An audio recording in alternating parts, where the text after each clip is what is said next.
Hello friends मैं आज आपलोक माजल लै एटा अति सहजते घरते बनाब पारा पास्ता रेसिपि आटार परा बनाम और रेसिपिटो जानिबर कारणे आपनालोके भिडिओटो शेषলৈके चाइ थाकिब देই। पास्ता रेसिपि बनाबर कारणे मैं अलपमान आटा गुरि लैसो और गरम पानी दि मथि पिनि मैं रुटिटो बनाइ लैसो। रुटिटो एनेके बनाइ लब। या मैं धुनियाके रुटिटो बनाइ लैसो। बनोৱাৰ पिছত चाइ थाकिब मैं कि कৰো। रुटिटो बेली हो गसे मैं एतिया रुटिटो एखन कटारिये धुनियाके काटि दिसो। एनेके काटि लब। एनेके धुनियाके काटि लब रुटिटो। एया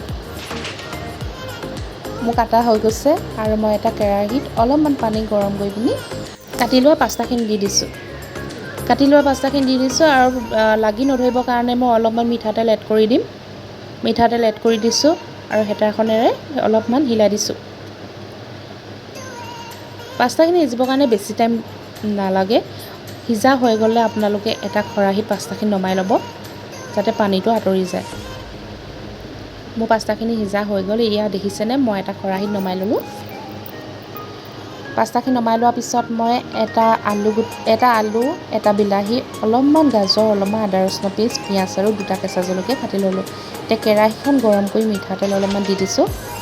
দিয়াৰ পিছত মই পিয়াজখিনি ভাজি লম। এতিয়া পিয়াজখিনি অকমান ৰঙচুৱা হোৱা দেখিলে আদা ৰসুনৰ পেষ্টটো মই এতিয়া এড কৰি দিম। এয়া আদা ৰসুনৰ পেষ্ট মই দি দিছো। এতিয়া মই দুটা কাটি লোৱা কেঁচা জলকীয়াও দি দিছো। এতিয়া গোটেইখিনি হিলাই থাকিম। তাৰ পিছত মই বাকিখিনি বস্তু দি দিছো। এতিয়া গোটেইখিনি লৰাই থাকিম ধুনিয়াকৈ। ইয়াত মই বেছি মছলা ইউজ কৰা নাই। তাৰ বাবে মই অলপমান জিৰা পাউডাৰ লৈছো, ধনিয়া অলপমান, নিমখ, হালধি আৰু অকমান কালাৰটো আহিবৰ কাৰণে ৰেড চিলি পাউডাৰ দি দিম। ৰেড চিলি পাউডাৰ অকমান দিছো। বেছি মছলা দিয়া নাই। এই ৰেচিপিটো আপোনালোকে টিফিনতো দিব পাৰে আৰু ৰাতিপুৱা ব্ৰেকফাষ্ট কৰোঁতেও খাব পাৰে। যে বস্তুখিনি হিজা হৈ গৈছে তাত মই এতিয়া পাস্তাখিনি এড কৰি দিম। এতিয়া ধুনিয়াকৈ লৰাই থাকিম। 2 মিনিটমান লৰাই থাকিলে হ'ব যাতে বস্তুখিনি গোটেইখিনি পাস্তাখিনিত লাগি যায়। আৰু মোৰ পাস্তা ৰেচিপিটো ৰেডি হৈ যাব। এতিয়া এয়া মোৰ পাস্তা ৰেচিপিটো ৰেডি হৈ গ'ল।